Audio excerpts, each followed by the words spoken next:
All right, we are live. It is week 15 of the 2024 season, and we have got the back-to-back Super Bowl champions, the Kansas City Chiefs, coming to town. And I've got the KC Sports Nerd with me to preview this week's matchup. Welcome into the SportsRoom Talk Show, my friend. How's it going? Soon to be back to back to back Super Bowl champions. By the way, before we get too far into this, I do have a bit of Chiefs memorabilia. I Hell got yeah. that right there. And I've got that right there. Have to get you some But more. oh, don't worry. I don't like the Chiefs one little bit. One, because I haven't forgotten about our playoff matchup back in 2021, where that should have been a targeting call, and that Maybe. that touchback rule is stupid. So don't worry, I haven't forgotten about that, and I also haven't forgotten about Week 1 of the following season in 2021, where you guys came back and beat us. But that's just what Mahomes does, right? Every week it seems like that, especially this year. Yeah. Yeah. You do. Basically, the rule with Mahomes is don't give him the last possession with time on the clock because he will figure out a way to come down the field and beat you. I mean, just hmm ask the Buffalo Bills. 13 13 seconds seconds. Yep. was all that That, was on the clock, and somehow, some way, Mahomes goes, whatever. watch this. 2 plays, Yes, field goal, win the game. exactly. Um, and the big thing with the Chiefs all season has been, and this kind of goes back to last year, was, oh, do they have reliable pass catchers? Are they able to sustain long these big plays and whatnot? You kind of changed your offense really since Tyreek left. Like, Yep. you're not really this big flashy team anymore. Mahomes, I mean, he'll still put up that deep pass, but it's more of like, 5 yard It's, passes, yep. It's a things lot. like that. Our fan base has kind of had to realize and figure this out since Tyreek left. Basically, is when it all kind of happened. We're not scoring. We can't score every single play like we used to, but like we're more of a ball control offense now, and it's kind of boring in a way. Like that's what a lot of people are saying. Like I don't think so. I love it, but it's incredibly different. We're relying on like not that star receiver anymore. It's just night and day, a different offense. So kind of Yeah. had to come to terms with that, and I like it personally, but it kind of leads to these crazy games that we're having. It's because they're always close. We don't break out and get up by 3 scores or anything like that, and it's just slow, methodical, beat you with 5 yards at a time. Yeah. Um, and I think you guys are also using dark magic and whatnot. I mean, we that's don't tell people about that. oh, okay. Um, We keep that in house. yes, We don't want the secret to get out.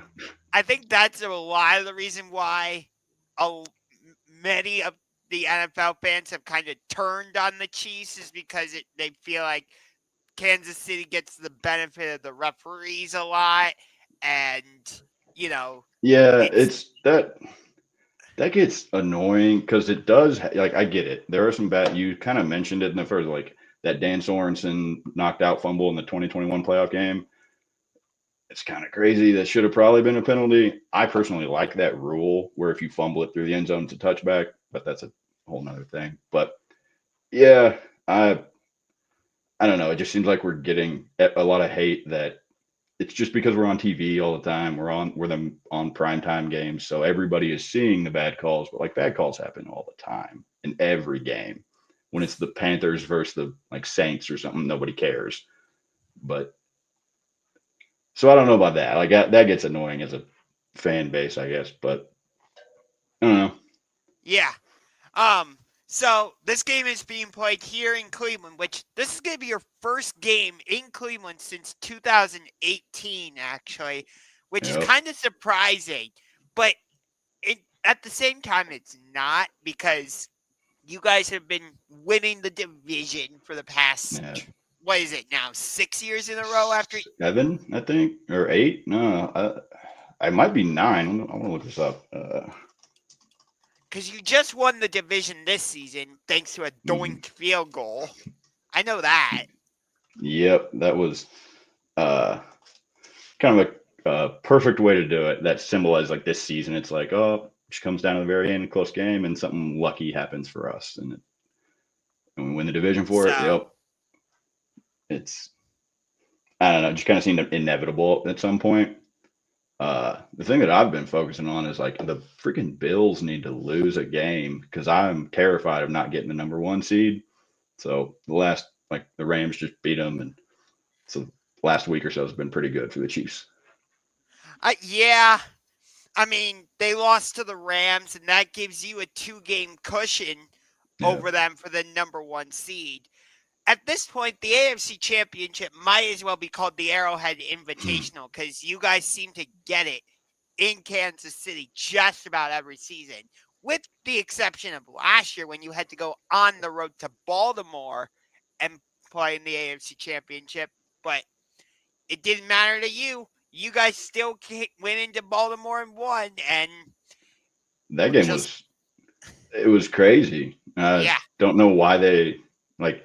You would think with the home field advantage, it was their chance to come out and prove how good they were. And I don't know, just something about Baltimore. They in the playoffs, the story goes that they just choke and whatever. But to me, it's just they just abandon who they are when they get in these tough situations, and that's what they did in that game. And in these playoff games where we always seem to get the home game, it's because teams seem to like abandon what got them to the playoffs when the time matters, and just something like we didn't have the number 1 seed a couple of years ago, I think, and we ended up getting the home AFC title game because I forget who lost, but uh, I don't know. It That just might seems have like been Baltimore, I think. no.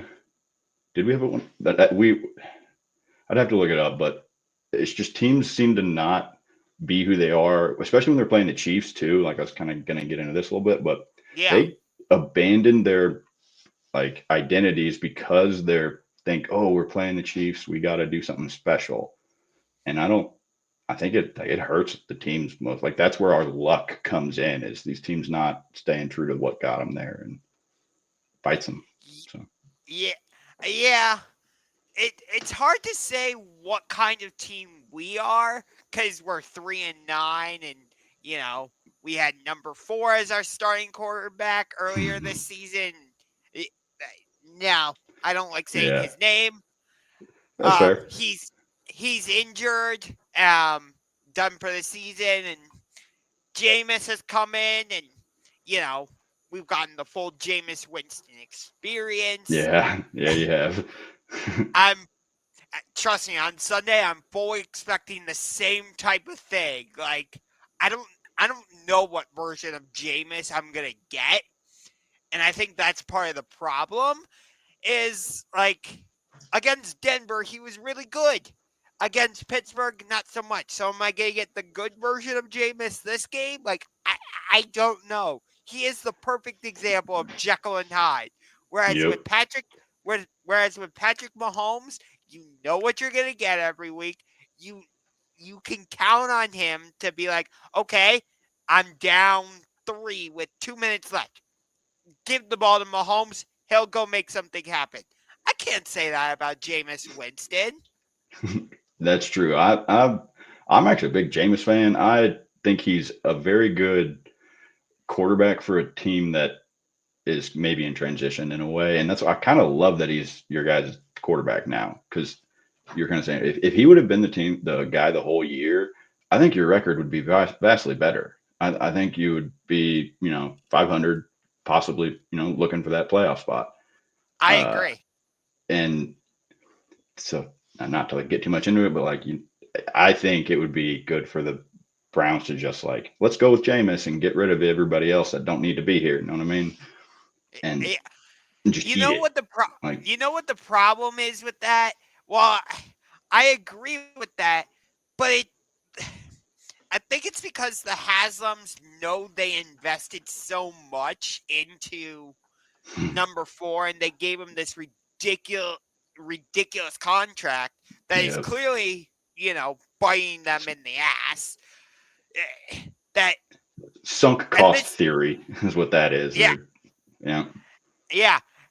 Like I think that's the reason why Joe Flacco didn't come back this season is because, he's the one that got us into the playoffs Hmm. last season.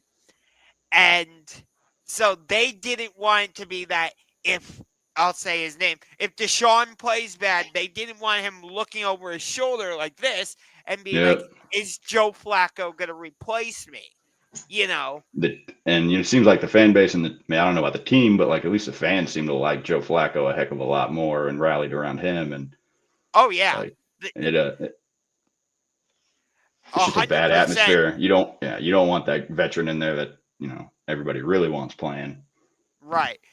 I don't, I haven't felt that same urgent, I shouldn't say urgency, um, like celebration and hoopla, whatever word you want to use for Jameis, and maybe that's because we're 3-9 and already out of Yeah, like playoff discussion. But it's just like if Jameis somehow beats the Chiefs on Sunday, just for example, sure. and let's say he wins his next 3 games, Chiefs, Bengals, Dolphins, and we get to that would be 6 and Six 11, and yeah, that's 6 and 10. respectable. That's respectable. Like, would that be a successful season? No, but No, by the same token, like it showed that okay, maybe we have something here. But I, that's my concern is like, is are he they going signed through next year? Jameis, it's just to a 1 year thing, right? yes, it's just a 1 year Yeah. thing. And that's my concern is like if we have some type of success, however you define it, towards the end of the season, will ownership actually like hold on to that and allow Jameis to come back? Or is it going to be another Joe Flacco type situation? That's what I'm concerned about. Whereas on the flip side, you don't have to worry about that with Mahomes. You know he's going to be back next season. He could be like the first ever quarterback to win back to back to back Super Bowls and back to back to back Super Bowl MVPs, which is insane I to hope me. so. Even crazier considering the fact that I haven't really heard his name be in the MVP discussion as much this season. Nah, Um, and he's right not or having wrong a on great that. year. I mean, that's just a product of our like the offense has switched so much that he's not putting up gaudy numbers or anything. He's just Yeah, Mister Consistent, and when you need it, he's there. Like, exactly. you know, Um, but when you you look don't at, go ahead. you don't think the ownership will be like make that bold decision, like essentially like cut ties here and go with a guy that showed some promise towards the end. You don't think they're bold, like they're not I, going to do that? I, I wish ownership would do that, No. but the Haslams just haven't shown that they're willing to do that. Sometimes I feel like they're too involved with what's going on, whereas your owners, remind me who the chief. Clark Hunt and the Hunt Yes, family. Yeah. yes, the Hunt family. It feels like they're not really involved with like everyday football operations. They kind of let Andy Reid do his thing as the head coach. Obviously, they let Mahomes do what Mahomes does.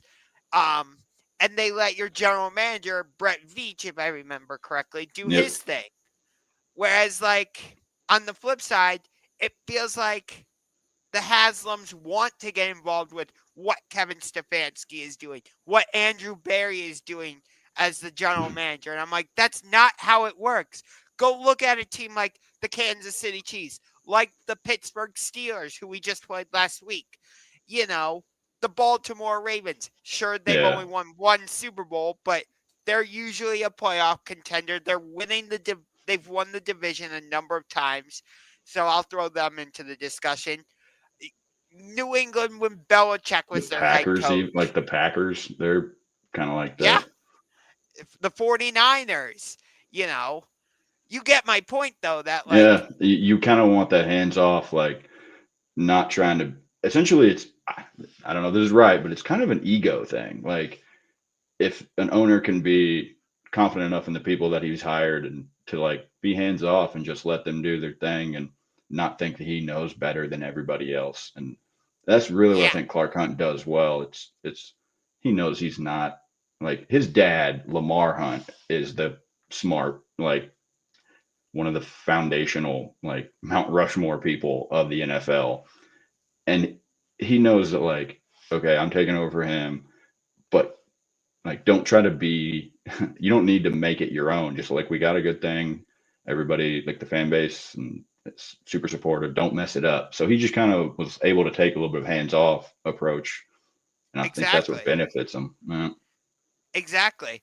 Um and I know you guys had the recent kind of failure with your stadium where the Royals tried to get a new Yeah, downtown stadium and you guys tried to get massive renovations to Arrowhead. I know it's actually called GEH Field at Arrowhead, but I'm just going to no one call it calls it Arrowhead that. because that's so much simpler. No But one calls that, it that. They don't here. It's I mean, on the yeah, broadcast, sure, they got contracts they got to do, but like it's Arrowhead. It always will be Arrowhead, and yeah. that's something Hey, Clark Hunt, like he knows that, and he kept Arrowhead in the name when they changed it because of y- that. And it's yeah. Hey, speaking of Arrowhead, I made this prediction.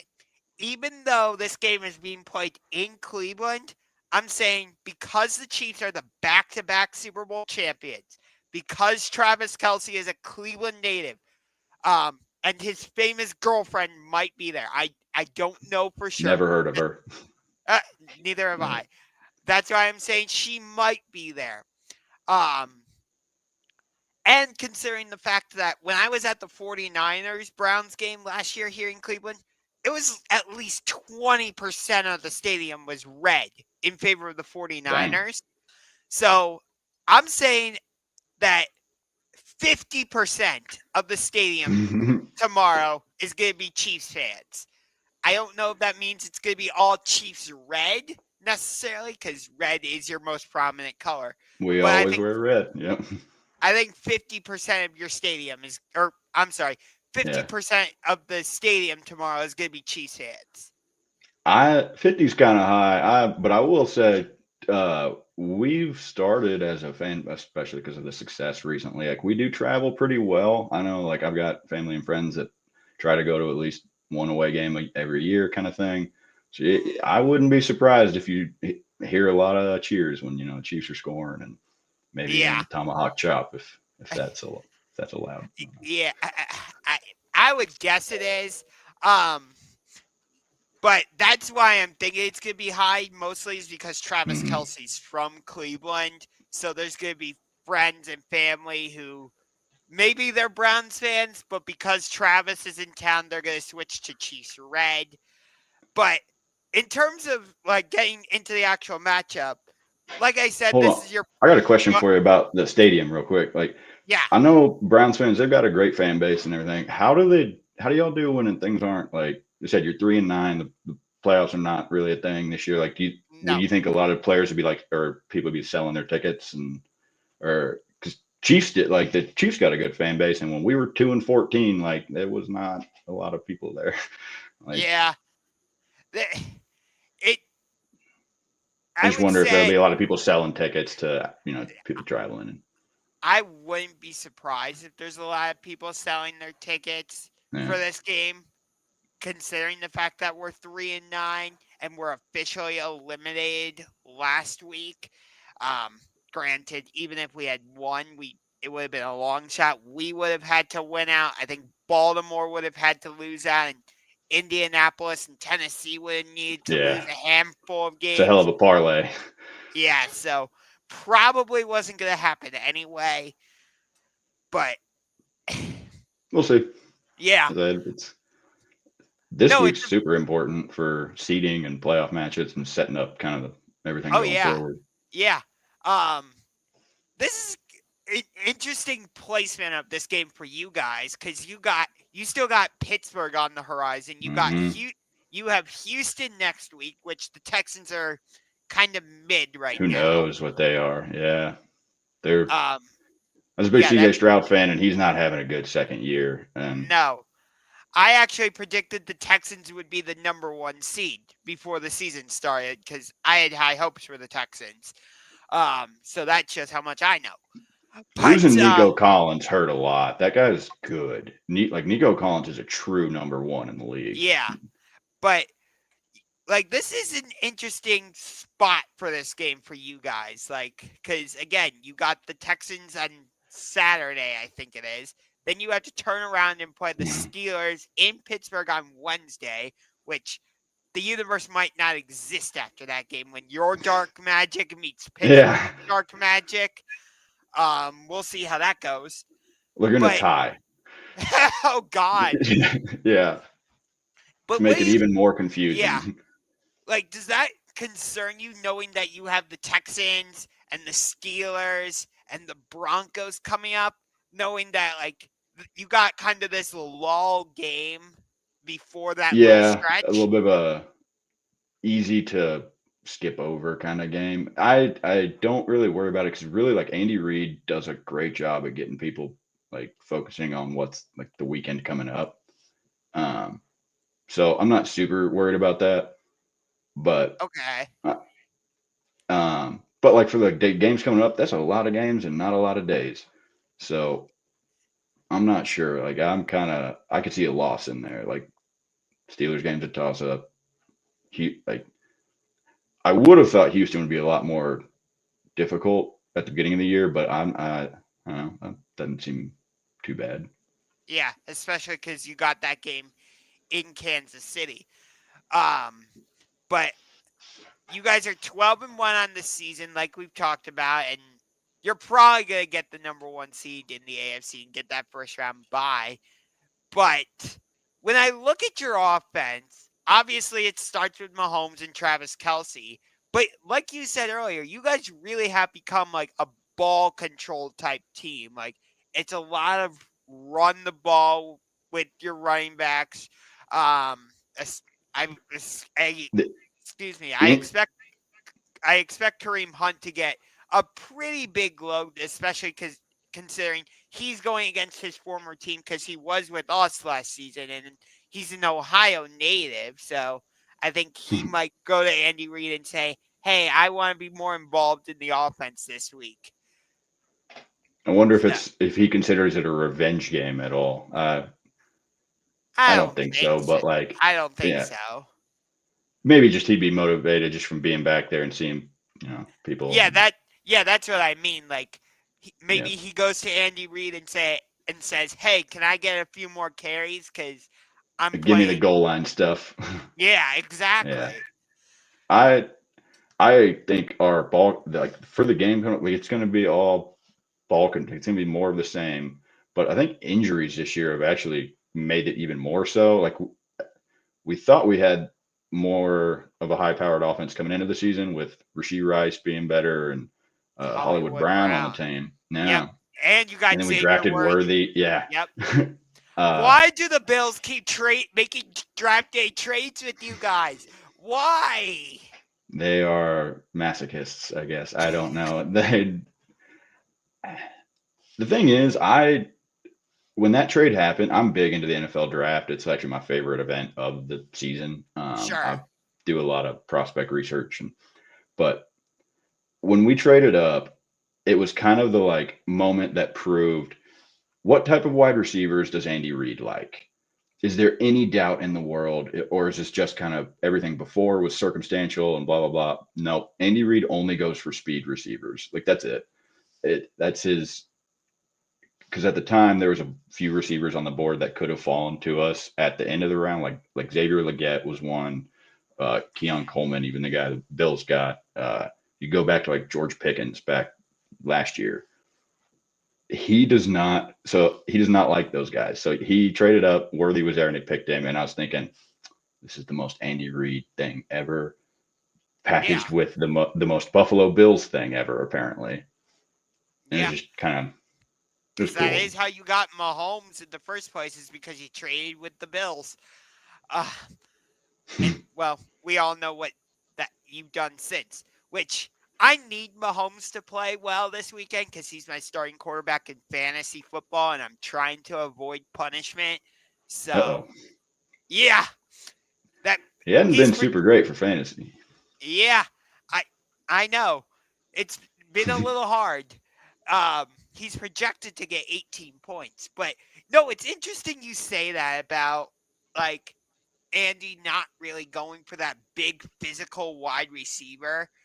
Because the last time I really remember you guys having that style or that type of wide receiver, whatever word you want to use there, Sure. I think I'd have to go all the way back to somebody like Dwayne Bowe, honestly. Yeah. I was a big Like, Dwayne Bowe guy. yeah. I like But him. ever since then, I feel like you guys haven't had a receiver like that, which is interesting because I feel like in this day and age in offense, you need that type of wide receiver who's going to be that go-to guy. But You need at somehow, least one. Like you need yeah, somebody. And yeah, exactly. And it's it seems like if you have an offense full of just what I call like small guys, like gadget guys, like Mecole Hardman was a good example. Tyreek Hill, sure, obviously, but I mean Tyreek Hill is like the pinnacle of that type of player, yeah, and we just so happened to find him. But like it's you can't build an offense with just those guys. You need a DeAndre Hopkins. You need somebody that can just catch a 50-50 ball that, it's how do you do that? You need a George yeah, Pickens is another guy. Like you sure. guys might not like him there in Cleveland. Sorry. Uh, but Uh, hey, he's we just a beat good them player is what once. I'm saying. I don't, uh, Yeah, we beat them once this season. I'll take it. I don't he's know a how head we've case won too, these though. games. I don't know how we've won these games against Baltimore and Pittsburgh here in Cleveland, but hey, I'll take it. Um, no, it's interesting though, because like ever since you got DeAndre, it does seem like Mahomes has kind of gone back to at least a version of the old self, Yep. I guess is the best way to put it. Um, hopefully you He's get what I'm willing to trying to take do. those chances a little bit more. Like he's willing to throw those Exactly. 50-50 balls. Like he was never going to throw a 50-50 ball to Justin Watson No. or like, uh, I mean, even freaking Worthy. Like he's not going to trust him enough to, if he's covered, he's not throwing it. But Kelsey has been mostly that guy in his career where he's willing to just throw that ball to him. But getting DeAndre is, I think I saw like it was one of the first games he played, and he caught like a 12-yard out for a first down that we needed on third down. And it was just, Mhm. he like went up and grabbed it out of the air, snatched it. And it's like, oh, we haven't seen that in a long time here. And it was Yeah. just nice to like, shit, finally, Yeah. or shoot, we got a guy we can rely on now. Yeah. But it, you talk about the identity of the Chiefs. You guys really have become like a ball control as type of team, as we've talked about. But it's you become way more reliant on your defense than you have in the past, I would say. And Steve obviously, when you Spagnuolo. talk, when, yeah, but when you talk about the Chiefs defense, it obviously starts with 90. What is he? 95. 5. Yep. Chris Yep. Jones. Like Big we man in the saw how middle. that we saw how that went in the first game 2 years ago against Detroit when he wasn't there. The Lions Yeah. just ran the ball all over you, and he got his contract extension. Well, we all know what happened at We the end found of out that. how much we found out how much Chris Jones was worth. Yeah, Hmm. but like, it's crazy how much of a transformation your defense has had. Like, you had Tyrann Mathieu for a couple seasons. He's Hmm. no longer there. You know, L'Jarius Sneed, he's with the Titans now. And yet your Even like defense, Charvarius Ward, like back in the day, he went out to San Francisco and has a pretty good year or pretty good career. And yeah. And yet your defense seems to have not missed a beat at all. you're not wrong. Our team is built on defense really now, like defense and ball control. It's the exact opposite of what it was back, in his first couple of Mahomes' first couple of years. But I really think it's Steve Spagnuolo.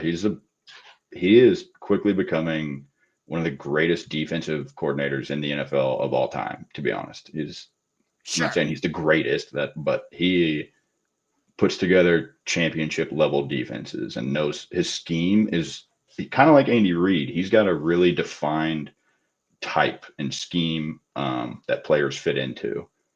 Um, and that's kind of why I think we're able to cycle through some guys is because it's not so much the guy, it's kind of the skill set that they bring, like our corners with L'Jarius Sneed leaving.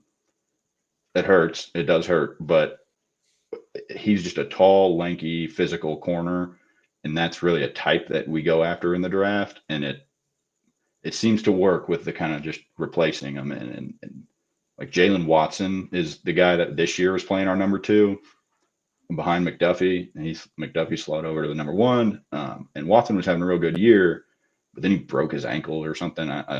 Got hurt pretty bad. It's been pretty. Our number two corner spot's not great right now, and that's probably like if you guys win, Jameis is going to be attacking that spot this weekend.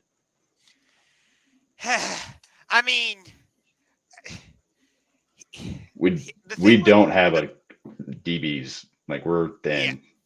yeah, and actually one of your former DBs is with us now, Juan Thornhill. Yeah, that's another just kind of cycling through guys. Because Thornhill is good. He was. I haven't followed him much since he left, but He's he was been a league yeah, he's average at least. yeah, he's been okay with us. I wouldn't say he's been, great. Yeah, Um he got Obviously, hurt, and I think coming back from that, it kind of hurt. He hadn't been the same since. But yeah. Obviously with our defense it starts with Miles Garrett. Um but it they're just just get dangerous. yes. But what I'm curious about is like cuz with Mahomes he's not looking to run. Like you're not going to see these designed quarterback runs necessarily with Mahomes, but he has the ability to take off and extend plays. It's kind of Roethlisberger esque, I would say. Um, Yeah, that's not bad. I like that. Yeah, yeah, he really does remind me a lot of Ben Roethlisberger. I would say Mahomes has more arm strength than Roethlisberger, but like you didn't see the Steelers really doing designed quarterback runs for Roethlisberger. He was just really good at extending plays and giving his receivers time to get open. Mahomes tough to does bring down too. Similar, exactly like Mahomes is not as like Roethlisberger's huge, right, but a little bit of that. Yep, I right, agree. That's a good comparison. yeah.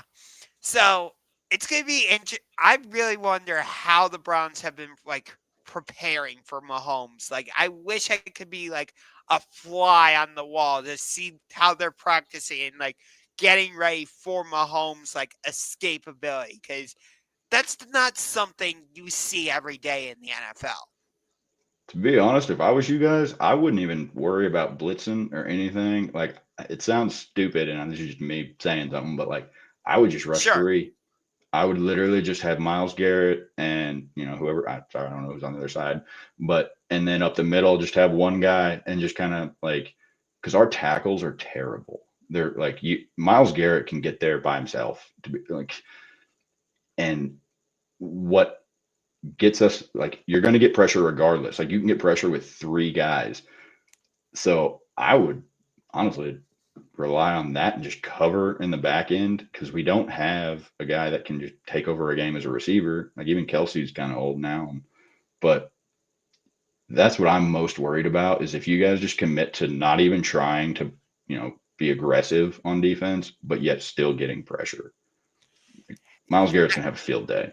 Yeah, but that's the thing. I don't know if Jim Schwartz is willing to lay off the blitzes and stuff Yeah, because you know how aggressive of a defensive coordinator Jim Schwartz tends to be, and we've seen that if you blitz Mahomes, you're in trouble. Like hmm he will make some type of play, and you're just like, how the hell did he do that? I've been talking on the radio this week with news or press conferences out of Arrowhead or whatever, saying that like they're switched up a little bit of their like in order to beat that pass rush, we've had to switch to like quick passes. And I think we're going to see a lot more like balls out in less than 2 seconds. And there's not much defenses can do about that if we No. commit to those quick passes. So it's kind of like a chess match in a way of court of offensive coordinators, defensive coordinators. Are you going to do the blitzing that everyone knows you're going to do, or are we going to like do our quick passes that we need to do, and how that all matches up? And it's kind of Yeah. interesting, really. It really is. Cause like I don't. If Jim Schwartz would be I bold enough to not do that, and to yeah. not blitz. That's my biggest thing. And honestly, considering his style and his history, I don't think so. Yeah, I yeah. think he's gonna kind of stick to his guns and do what he kind of knows, and it might end up being death by 1,000 paper cuts. Honestly, considering like how your offense has been, as we've talked about, like as you perfectly said, you don't have that legitimate number one. Like DeAndre Hopkins isn't what he used to No. be. That's what I mean when I say you don't have like a legitimate number one. That's not trying to, you know, There's no Jamar Chase on this team. There's no, no Justin Jefferson. There's, exactly, it's exactly. And on our side, we don't have, a Jamar Chase or a Justin Jefferson either that your defense really has to worry about, especially once we traded Amari Cooper. Um, which he's how do probably you feel about happy that because trade? he gets to play with Josh Allen. Mm-hmm. um, It's good for him, and I think it's good for you guys too. I don't. To be honest, it's like you guys need to transition into a new build. Like I don't know. That's how I think of like that trade with Cooper is like get assets, like acquire draft capital, stuff like that, and I like yeah, Amari Cooper's not going to make your team a playoff team versus not having him. It's no. And it's like that's a good move. I thought it was a good yeah, move trading him. yeah. And obviously, like the big difference between the last time we played you back in 2021 and now is the fact that we don't have Baker Mayfield on the team anymore. We all know the story with that. Yeah, Um, it's crazy how different both of our teams really are. Like you guys had Tyreek, we had Baker Mayfield. I think Jadeveon Clowney was with us in 2021, if I remember correctly. He's not there anymore. sounds maybe. You guys had Dan Sorensen and Tyrann Mathieu. Neither of them are there anymore. Like It's Clyde, not so long ago, but it was kind of long ago at the same yeah. time. NFL changes Um, quick. is Clyde Edwards-Helaire still like a big part of your offense, or not so much? No, he's hardly on the team anymore. I don't. I'm pretty sure he's on IR for the rest of the year now. Okay. But he did play some earlier, and everybody kind of wondered like what his role was going to be with Pacheco being so great. And Yeah. but he's Yeah. a first round pick, Pacheco's so like back. we had to stick with him. Yep. But Yeah. It seems like you guys are getting healthier at the right time. Like Hollywood Brown is on the verge of yeah, coming back, from what I've heard. Harrison, you guys just yeah, cut. I just saw that today. Harrison, sorry. Yeah. No, you're fine. Matthew Wright just got cut because Harrison Butker's coming back and he's going to play this week. Yeah, it seems like every year we have questions about the Chiefs or their injuries or this or that. Guess what? Oh, it's getting close to playoff time. Oh, okay. They're fine. It's Never all mind. coming together. Yeah. And I honestly think that's a sign of like a good GM, good coaching staff, good owner. Like it's a cohesive organization. That's kind of what Yes. that leads to is everybody's working towards the same kind of goal. And that goal is like be good when the playoffs come. And it's like, it's just kind of a product of having what I think is just one of the best organizations in the NFL. Oh, yeah, for sure. So You guys are definitely one of the best. Um, we've got and it, our things we aren't great at too, though. I mean, we're not. yeah. I mean, your left tackle spot has really been your biggest question all Ugh. season. and yet here you are. You're still 12-1. Really, you should have more than one loss, but like you should have lost that. Yeah, You should have lost the Panthers game. You should have lost that game to the Broncos and the Raiders. the Raiders even. Yeah, uh, Ravens at the first of the season with that Yeah. out of bounds by a toe. Like, Yes. Yep. It was and the we could same. have 5 losses. Yeah. But whether it's by voodoo magic or being the darlings of the referees, whatever the reason, the Chiefs just kind of keep getting away with this. And, the big question I keep hearing is, are all these close games going to catch up with the Chiefs at some point? And I'm like, I mean, it's a valid question, but if you guys keep winning these games, it doesn't seem like it's going to catch up with you. I think this is how if it's going to catch up to us, it would have already. Like one of like that Raiders game, the that we should have lost. Like the Broncos kicking, like it should have. By then, I mean we're what a couple games towards the end of the season now. Like something should have happened poorly by now. If there's like some house of cards that we've built and like, so I don't really think it's like that. We're just winning close games because we're good at managing the ball control offense, using the clock correctly, and when things do break our way, we take advantage of them. And it's I don't know. I don't think there's another shoot that's coming to drop kind of thing. Yeah. We're going to be in close games the rest of the year, and then like our game this weekend is going to be a one-score game. Yep. That's my guess. Yeah. I don't think it's going to be a blowout. I'm not expecting it to be like a 31-13 KC game. Nope. It's going to probably be like a 23-17 or 23-21 type game, Mm-hmm. with which, if I again, I could go see you ahead. guys coming out if Miles Garrett has a great game and just terrorizes our offensive line. I mean, you guys could be leading at halftime easily, and our offense having terrible stats, and Pat's got a couple interceptions because he's pressured, and if we don't make it, if we don't account for that, then I don't see any reason you could win easily, like if that happens. So Yeah. I'm Um. not counting this as a win at all for the Chiefs. This is very I, much I mean, a good game. I, I mean, like we said, you guys should have lost to the Panthers, and they're one of the worst teams in the NFL. So, Hey, Bryce is making a comeback. would it surprise me if we won this game? No, because somehow we beat the Ravens and the Steelers at home. So and we should have beaten the Broncos on Monday Night Football a couple weeks ago. You know, um, and if our defense didn't fall apart, I think we could have beaten the Steelers last week in Pittsburgh.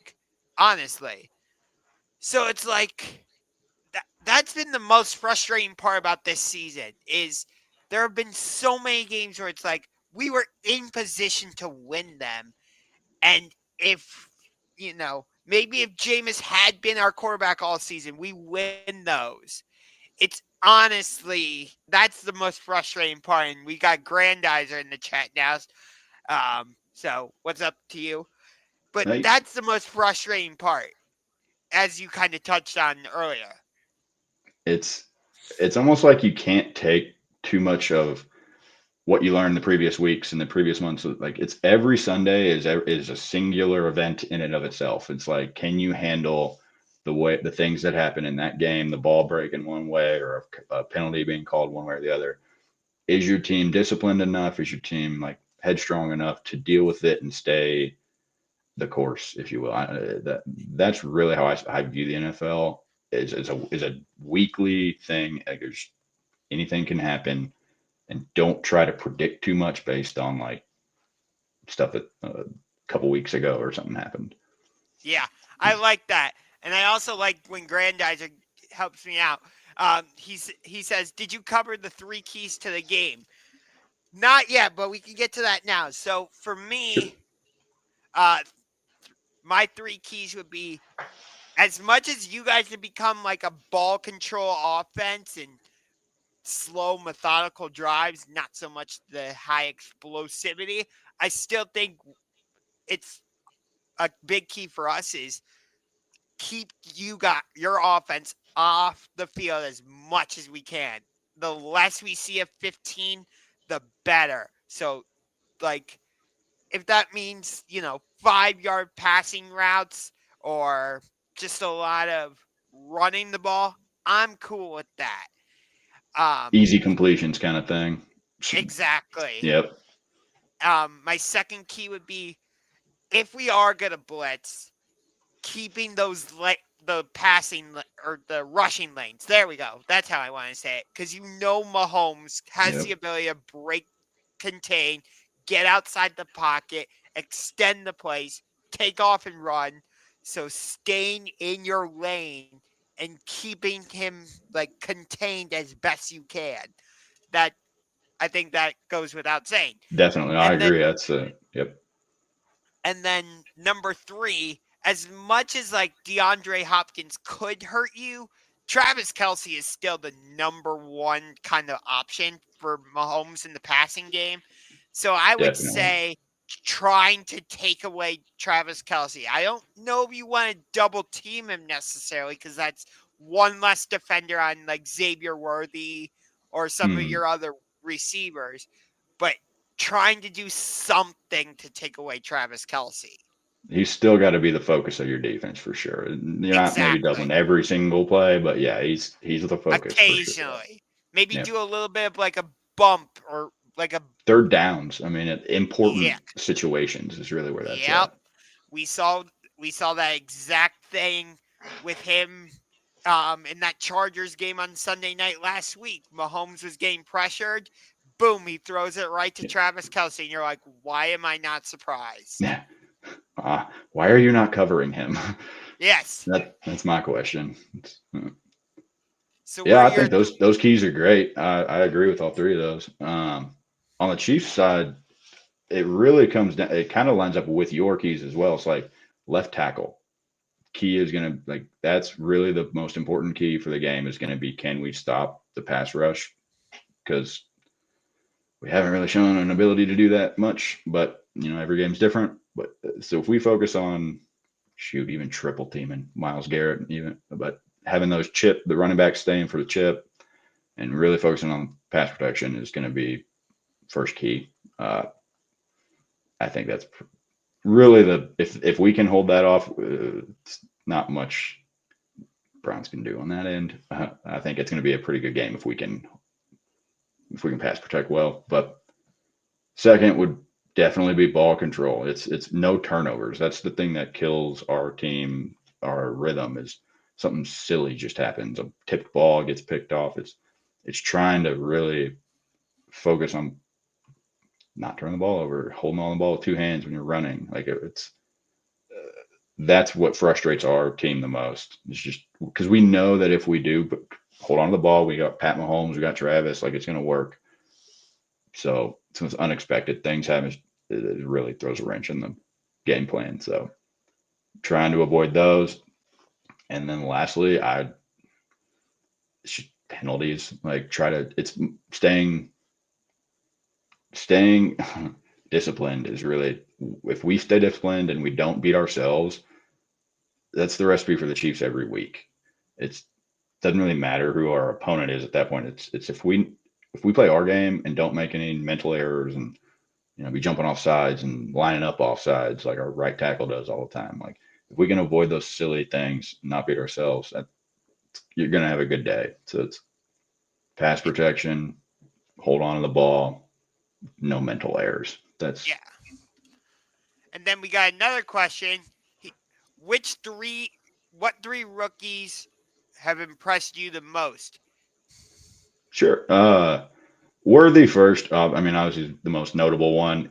He's been as expected. I'd say like he didn't not wowing anybody, but we see the potential there.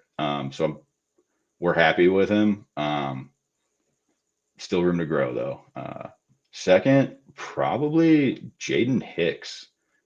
He's a safety. We drafted, I think, like fifth round. He's kind of one of these fill in.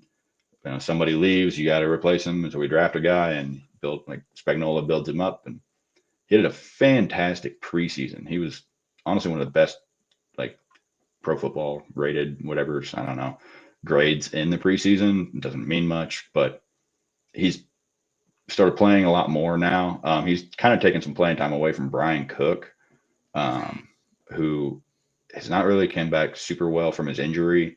He broke his ankle really bad. And, uh, so he's probably going to take over for him eventually. But yeah, so Jaden Hicks has been good. Uh, Third, honestly, we haven't had many good rookies, unless I'm like totally missing somebody. I might be, but we thought it was going to be Kingsley Suamataia at left tackle, and he also had a great preseason in camp. He was, by the third or fourth day, he was a starter, and he never he was getting first team reps the whole time. And so everybody was just like, "Yep, he's our. We drafted him in the second round. He's going to be great." Had a okay first game, and then the second game of the season, I think it was, he was just a turnstile over there. He couldn't get anybody blocked, and it's been pretty downhill since then. So we're like, this really only notable one would be him, but it's been bad. So, Yeah. but Worthy and Hicks have been pretty Yeah. good. Worthy has definitely um, worked out well for you. Um, it's interesting your recent like grouping of wide receivers. Like you had Juju, you had McCole Hardman, as you Mhm. said, Sky Moore. Ugh, I hate that guy. I, Sorry, I don't. He was a big. I wasn't a fan of him in the draft, and like I put a lot of time into the draft, and when we picked him, I was just like, nope, he's gonna be bad. Just wait. Vindication. yeah. Yep. There you go. Got another question. What three Chiefs versus Browns player or position matchups that we're both kind of watching and that the fans should be paying attention to as well? I would say if Denzel Ward is healthy, watching that matchup with him and Xavier Worthy, because that would be my guess as to who Denzel Ward matches up with. It's either going to be Ward or Newsome against Xavier Worthy. So seeing that matchup, whichever way Yeah, it ends up going, because we kind of talked about this about how Worthy he's developing, not quite your number one receiver yet, but still, like I would say he's your biggest threat in terms of yeah, the wide receivers. So I would think we would put either Newsome or Ward on him. So that would be number one. And then I would say number two would be gotta go with Miles Garrett against your. I'll I'd just say agree with that. your Whoever, yeah, yeah, whoever. whoever. Because I'm not even sure who your left tackle is or who your right tackle is, to be honest with you. I think sometimes Chiefs fans, from what I understand, don't even remember who their left tackle or right tackle Yeah, is. right tackle Juwan Taylor. He's That's it. okay. He's a guy that gets penalties all the time, but uh, his he's actually not terrible at like pass blocking, but he's just not that great either because of the penalties and whatever. But I don't think Okay. DJ Humphreys is going to play much at left tackle. He hadn't practiced this week, and we just traded for him or whatever, and he got hurt. He hurt his hamstring last week in his first game, so I don't think he'll be playing. Maybe they've said something, but Yeah. if it's not him, it's Wanye Morris, and he's been terrible. Or they could kick out Joe Tooney out to the left tackle. Yeah, I've heard that's a possibility of what they could do. And I think they should. if he slides over, how does that change your offensive line? Not a whole lot. It just you really gotta at that point more like that's gonna be Creed that center kind of realizing, oh well, my left guard's probably not going to be as good, so I might have to like help out on the left side here a little bit more. So you Mm-hmm. probably see more of that and have more one-on-ones on the right side. But that's like Trey Smith. He's been doing real good at right guard, and then the worst impact might be on the right tackle there because he's always going to be one-on-one most likely if that were to happen. So I'd look at Okay. the opposite side as it being affected the most. But So if you I do don't have know if to they'll do like that though. yeah, if you do slide out Tooney like you're suggesting, and you had to put in a new center, do you think that changes your offense as a whole in terms of like, getting the ball out? Yeah, I mean Creed's super great. I mean he's one of the best centers in the league, maybe. But if like you're saying, if we had to replace him for some reason or whatever, Yeah. that would be pretty bad for the entire offense. Well, because It would again, I'm screw up the asking rhythm just of because of everything. Yeah. right. Again, I'm asking because of like what you were just suggesting of like Tooney has to slide out um to Put from left. left guard, move him out to the left tackle, and then just replace left guard with our like. We've got a few Okay. draft picks that like sixth, seventh round guys that are still on the team, and they just Then haven't played maybe I much. misunderstood what. Then maybe I Oh, sorry. misunderstood what you were saying because I thought you were saying you move then have to move your center out to left tackle. Oh, That's why I was asking. my bad. My bad on No. that one. Um. Creed would have to be a lot more focused on his left side at that point if we moved Okay. him. So Now I get what you're saying. yeah, So, so my bad on that one. But we got another question. Is there a? He's been trying. Grandize has been trying to get me to do this. Um. No. I don't have a brown Um. shirt, and I don't know if that's gonna Yeah. happen. The only Chiefs. The only Chiefs memorabilia I have is this and this. That's it. That's the only Chiefs memorabilia I have. Um. Although I did at the time. I did actually get your Super Bowl 54 championship film, so I've watched that a couple times. Um, so, but mostly I got that because at the time I was rooting for you guys and I didn't really like the 49ers, and it was just like it was the 100th year for the league. So I thought that was kind of cool. So I'm like, Yeah, I'll get the Super Bowl 54 championship film. thanks, man. But yeah, in terms of that, what about your three-player position Yeah, matchups? definitely left tackle. It's Okay, that I keep talking about it. It's like left tackle versus Miles Garrett. How is that going to play out? So I don't really need to talk about that too much more.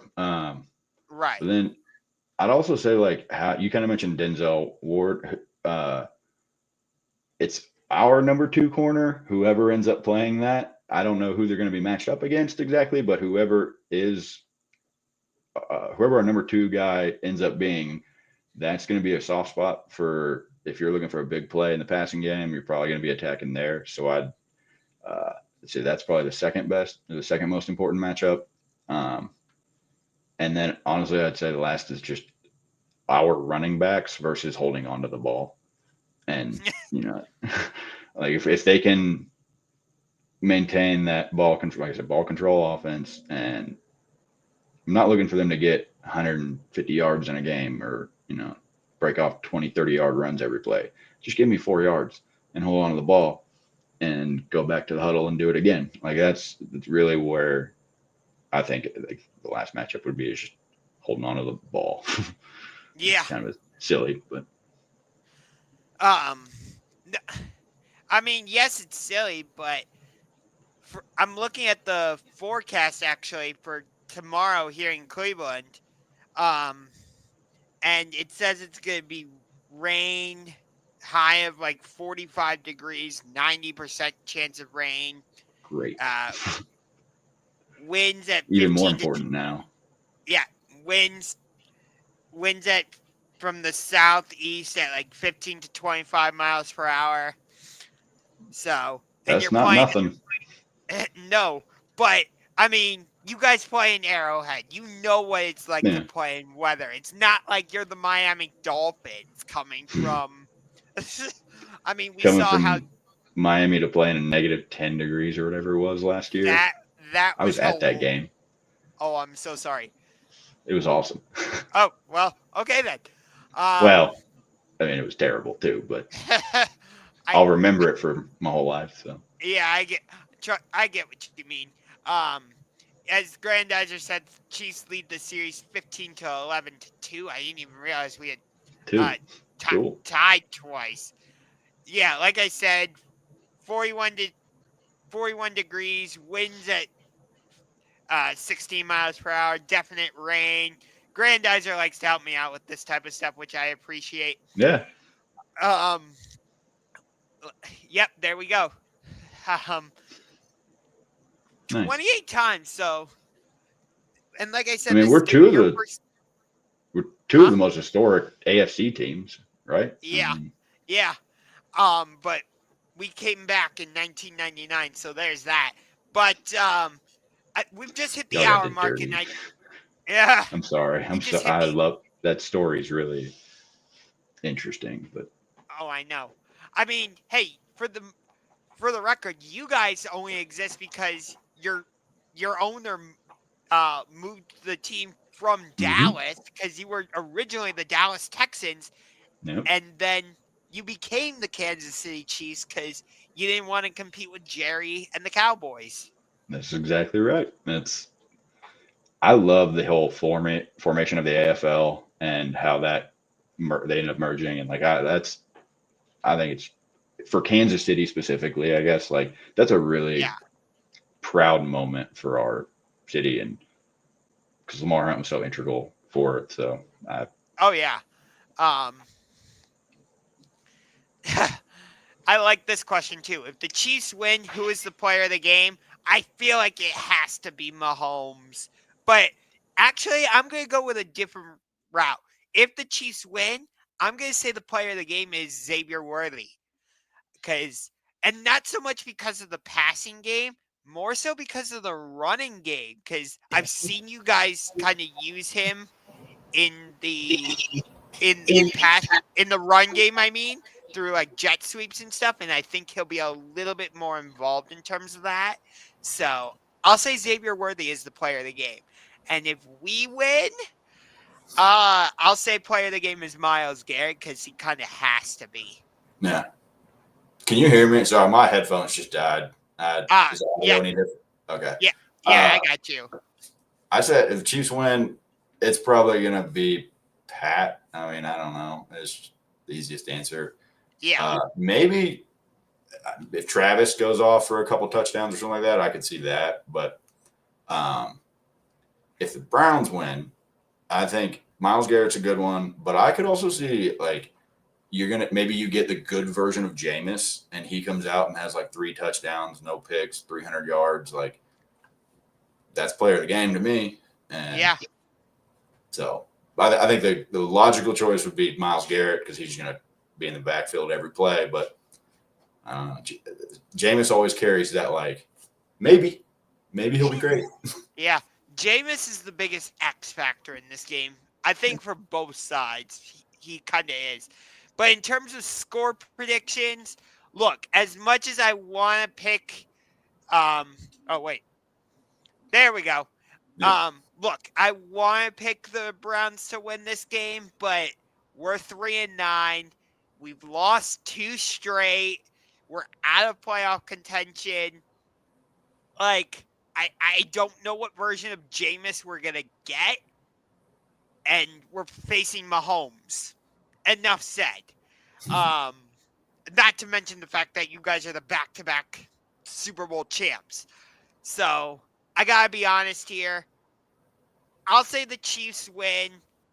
It remains a close game because you just don't blow anybody out. I'll say 24-20 Kansas City. That's that seems pretty good. I would not be surprised if it was like one score game like that. That's what it's been all year. And if I had to bet all my money on it, whatever, yeah, I'd say 24-20 sounds pretty good. 24-21 field goal to win the game at the end. Um, but I don't know. Maybe this could be like I could see the defenses having a good game and it ended up being like 17-14. Like that's it's not going to be an exciting game, is what I like. That's No. how I look at it. It's Yeah. going to come down to the end, though. Yep. Well, I want to thank you for joining me on this week's edition of the Sports Room. You helped me move one step closer to doing a video collaboration for every game on the Browns schedule. Best of luck on Sunday. I'm sure we'll probably be going back and forth on Twitter, doing a little bit of Sure. friendly banter and stuff. Um, but Yeah, thanks for best, having me. yeah, best of luck to your Chiefs the rest of the way. And we'll see you down the line. Heck yeah. Thanks for the opportunity. And this was fun. It's kind of cool. You getting all them teams to, or every week. You got it. So yeah. Glad I could hop on. Yep. Cincinnati, you're up to bat now. Miami, you're on deck. And Baltimore, you're in the hole. Heck yeah. Finish it out strong.